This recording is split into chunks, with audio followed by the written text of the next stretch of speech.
గురువు గారు, recent days లో మనం చూసుకున్నట్లయితే ఆస్తుల కోసం మర్డర్స్ వరకు వెళ్తున్నారు. వాస్తవం. ప్రెసెంట్ మరి ఈ అన్నదమ్ముల మధ్య ఆస్తి గొడవలు ఏ విధంగా నివారించవచ్చు అంటారు? ఈ ధన ప్రభావంగా జనాలలో ఉండవలసిన ప్రేమ అభిమానాలు తగ్గిపోయి, అన్నదమ్ములో ఉండవలసిన రక్తబంధం అనేది తెగిపోయి, ఒకరిని చూసుకొని ఒకరికి ద్వేషాలు పెరిగిపోయి, మానసికమైన వ్యాధికి గురైపోయి, డబ్బు కోసం కొట్లాడుకొని చంపుకునే పరిస్థితుల దాకా ఏర్పడుతూ ఉంటారు. ముఖ్యంగా ఏంటంటే తల్లి, వాళ్ళల్లో ఉండవలసిన సమస్య కొన్ని రకాలుగా చెడు ప్రభావాలు. ఆ చెడు ప్రభావాలు ఏమైందంటే మనిషిని నిలబడనీయం.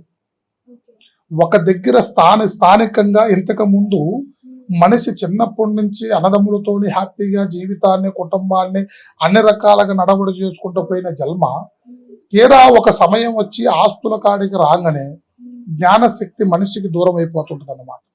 కొంతమంది చాలా ఆనందంగా, మనం అందరినీ అనుకోకూడదు, కొంతమందిలో 99% కొంతమంది హ్యాపీగానే నడిపించుకుంటూ పోతూ ఉంటారు.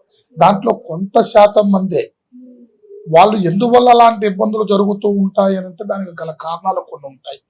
వాళ్ళ కుటుంబంలో ఉండవలసిన కొన్ని చెడు ప్రభావితమైన సమస్యలతోనే కొంతమంది చెడు మాటలు వినటం, అయిన వాళ్ళ వల్ల కొంతమంది లేనిపోయిన సికాకులు జరగటం, స్త్రీలలో ఐక్యత లేకపోవటం.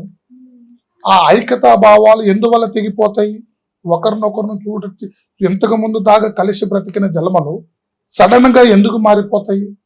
వాళ్ళల్లో ఉండవలసిన తేజస్సు ఎమ్మటే ద్వేషానికి ఎందుకు వెళ్ళిపోతుంటారు? అలాగ పోవటానికి కూడా కొన్ని కారణాలు ఉంటాయి. వాళ్ళల్లో ముఖ్యంగా అనేది చెడు ప్రభావం జరుగుతుంది. చెడు మనసుల మాటలు వింటూ ఉంటారు. వాళ్ళు ఎదగరు, ఎదిగేవాడిని ఎదగనీయరు.